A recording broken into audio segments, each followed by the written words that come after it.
اللہ الرحمن الرحیم نحمدہ ونصلی علی رسول الکریم۔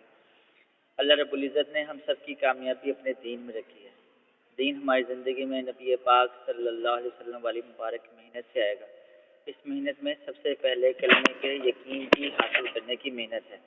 لا الہ الا اللہ محمد الرسول اللہ۔ لا الہ الا اللہ کا مقصد ہے کہ اللہ رب العزت ہی سے سب کچھ ہونے کا یقین ہمارے دلوں میں آ جائے، اور اللہ رب العزت کے بغیر کسی سے کچھ نہ ہونے کا یقین ہمارے دل میں آ جائے۔ ہاں جی، کہ جب اللہ کچھ کرنے پر آتے ہیں تو ساری مخلوق مل کے اس کو روک نہیں سکتی، جب اللہ ہی روکنا چاہیں تو ساری مخلوق مل کے کر نہیں سکتی۔ جیسے حضرت ابراہیم علیہ السلام کو نمرود اور ساری عوام، ساری قوم مل کے آگ میں جلانا چاہتی تھی، لیکن صرف ایک اللہ کی ذات حضرت ابراہیم کو بچانا چاہتی تھی، تو وہ نہیں ہوا جو نمرود نے چاہا اور ان کی قوم نے چاہا، بلکہ وہ ہوا جو اللہ پاک نے چاہا۔ یہ ہے لا الہ الا اللہ، اور یہ لا الہ الا اللہ کے یقین ہمارے دلوں میں آ جائے، اس کے لیے تنہائیوں میں بیٹھ کے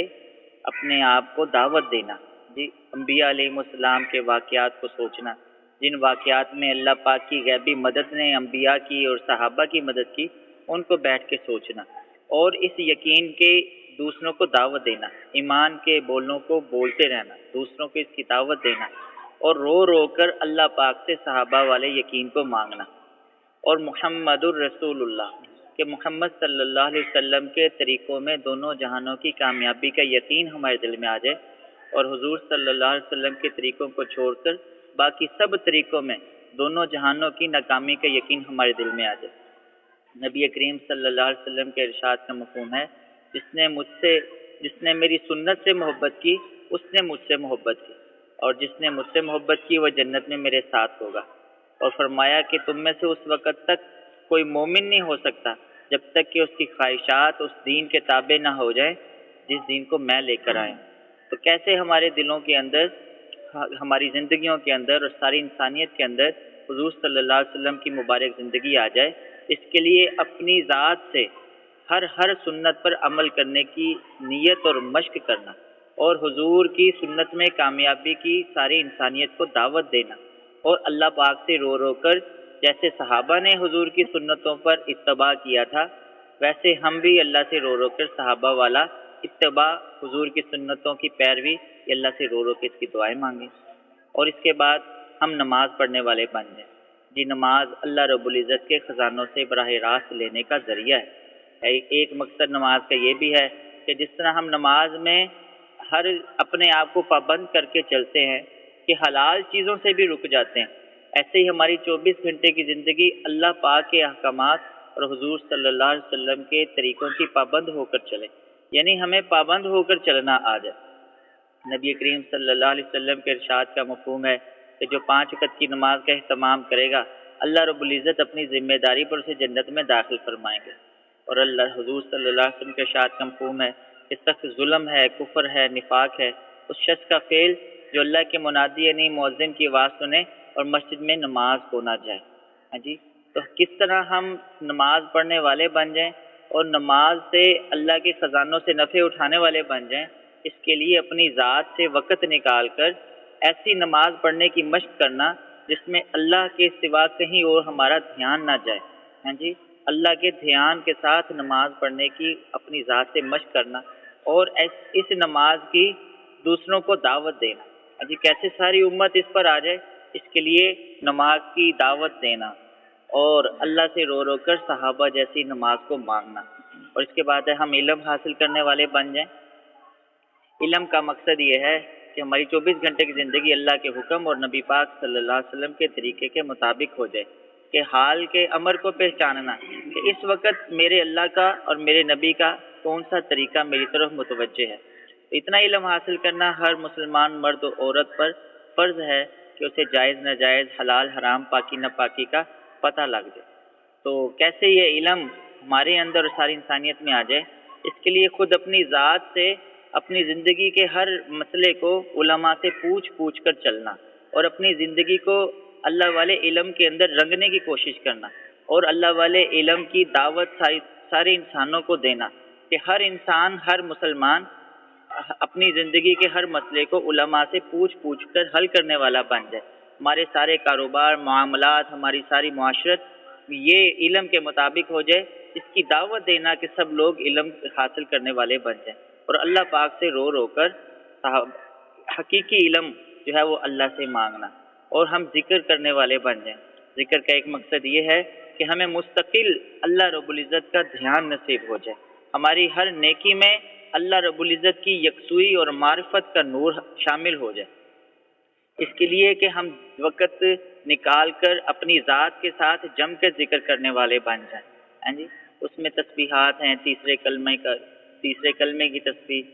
درود شریف کی تسبیح اور استغفار کی تسبیح، صبح و شام کم از کم ایک ایک تسبیح ہو جائے۔ بہتر یہ ہے کہ 300 تینوں تسبیحات ہو جائیں۔ موقع محل کی دعاؤں کا اہتمام، ہر وقت اس دھیان میں رہیں کہ اس وقت حضور کی کون سی دعا میری طرف متوجہ ہے، اس دعا کے پڑھنا کا اہتمام بہترین ذکر ہے، اور قرآن پاک کی روزانہ تلاوت کرنا یہ بہترین، جو ایک حافظ قرآن ہو تو وہ 3 پارے روزانہ پڑھے، اور غیر حافظ ہو تو 1 پارہ جو ہے کم از کم روزانہ پڑھے۔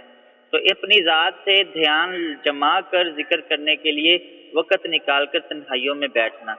اور اس ذکر کو کرنے کی دوسروں کو بھی دعوت دینا، اور اللہ رب العزت سے رو رو کے ذکر کی حقیقت کو مانگنا۔ اور بھائی ہم حضور صلی اللہ علیہ وسلم والے اخلاق والے بن جائیں کہ کیسے سارے مسلمانوں سے اور ساری انسانیت سے ہم حضور صلی اللہ علیہ وسلم والے اخلاق کے ساتھ پیش آنے والے بن جائیں۔ نبی کریم صلی اللہ علیہ وسلم کے ارشاد کا مفہوم ہے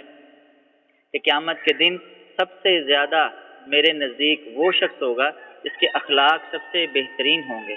تو کیسے یہ اخلاق ہمارے اندر آ جائیں؟ تو اپنی ذات سے اپنی زبان کو نرم کرنے کی مشق کرنا، اپنے اخلاق کو بلند کرنے کی کوشش کرنا، ہاں جی، ہمیں اپنے اندر صبر اور تحمل اور برداشت کو پیدا کرنا، ہاں جی، اور درگزر کرنے کی مشق کرنا، کہ اپنے دوسروں کی غلطیوں کو معاف کرنے کا مزاج بنانا، اور اس کی ہم دوسروں کو دعوت دیں کہ حضور والے اخلاق ساری انسانیت میں پھیل جائیں، اور اللہ سے رو رو کے مانگنا کہ اللہ جو اخلاق آپ نے اپنے محبوب کو عطا فرمائے تھے وہ اخلاق آپ مجھے بھی عطا فرما دیں۔ اور بھائی ہم اخلاص والے بن جائیں، ہر عمل کو خالصتاً اللہ رب العزت کے لیے کرنا، تصحیح نیت ہے، ہاں جی، کہ ہر عمل کی حفاظت کرنا، کہ جو نیکی کی ہے اب اس کو ہم نے بچا کر اللہ کے پاس لے کر جانا ہے۔ اس کا طریقہ کیا ہے کہ شیطان کے جو سارے وار ہوں گے ریا کے شامل کرنے کے، اس سے چوکنا رہنا کہ میرا کوئی عمل بھی مخلوق کے لیے نہ ہونے پائے، اس لیے ہر عمل کو اللہ کے لیے کرنے کی مشق کرنا۔ اپنی ذات سے جب بھی کوئی نیکی کرنے لگیں تو اللہ پاک سے شروع میں بھی کہیں کہ یا اللہ یہ تیرے لیے ہے، درمیان میں بھی کہیں کہ یا اللہ یہ تیرے لیے ہے، اور آخر میں بھی کہیں کہ یا اللہ یہ تیرے لیے ہے۔ جی عبداللہ بن جہش رضی اللہ عنہ نے اللہ سے دعا کی کہ یا اللہ جب کل دشمن سے مقابلہ ہو تو دشمن میرے ناک کان کاٹ دے، مجھے قتل کر دے، اور قیامت کے دن جب میری تیرے حضور پیشی ہو تو کہے عبداللہ یہ سب کچھ کیوں ہوا، تو میں کہوں یا اللہ صرف تیرے لیے ہوا، اور تو بھی تصدیق کرے کہ ہاں یہ سب میرے لیے ہوا۔ جی اس اخلاص کو اپنے اندر پیدا کرنے کی کوشش کرنا، اور دوسروں کو اس کی دعوت دینا، اور اللہ سے رو رو کر صحابہ والا اخلاص مانگنا، اور بھائی خود اپنے ایمان و عمل کو ٹھیک کرتے ہوئے ساری دنیا کے انسانوں کے ایمان اور یقین اور عمل کو ٹھیک کرنے کی کوشش کرتے رہنا۔ یہ ہے دعوت تبلیغ، کہ پہلے انبیاء علیہ السلام تشریف لاتے تھے، ہاں جی، اور اللہ لا الہ الا اللہ کی دعوت دیتے تھے۔ اب ہمارا یقین ہے کہ حضرت محمد صلی اللہ علیہ وسلم آخری نبی ہیں، تو حضور صلی اللہ علیہ وسلم کے بعد اب کوئی نبی نہیں آئے گا، تو ختم نبوت کے صدقے دعوت والی یہ محنت ہم سب کے ذمے ہے۔ اللہ پاک قرآن کریم میں فرماتے ہیں کنتم خیر امۃ اخرجت للناس، تم بہترین امت ہو کہ تم ساری انسانیت کے لیے نکالے گئے ہو۔ اور بہترین کیوں ہو کہ تأمرون بالمعروف، کہ تم نیکی کا حکم کرتے ہو، وتنہون عن المنکر، برائیوں سے منع کرتے ہو، اور اللہ پر ایمان لاتے ہو۔ ہاں جی، تو اس کے لیے اللہ کے راستے میں نکلنا، اور اللہ کے راستے میں ایک صبح یا شام کا لگا دینا۔ اللہ کے نبی نے فرمایا لغدوۃ فی سبیل اللہ او روحۃ خیر من الدنیا وما فیہا، اللہ کے راستے میں ایک صبح یا ایک شام کا لگا دینا دنیا اور اس کے اندر جو کچھ ہے اس سے زیادہ قیمتی ہے۔ تو بھی کیسے یہ دین میرے اندر آ جائے، آپ کے اندر آ جائے، ساری دنیا کے انسانوں کے اندر آ جائے، اس کے لیے خود بھی اپنا وقت نکال کر جان و مال کی قربانی اللہ کے لیے کرنا۔ ہاں جی، تبلیغ کا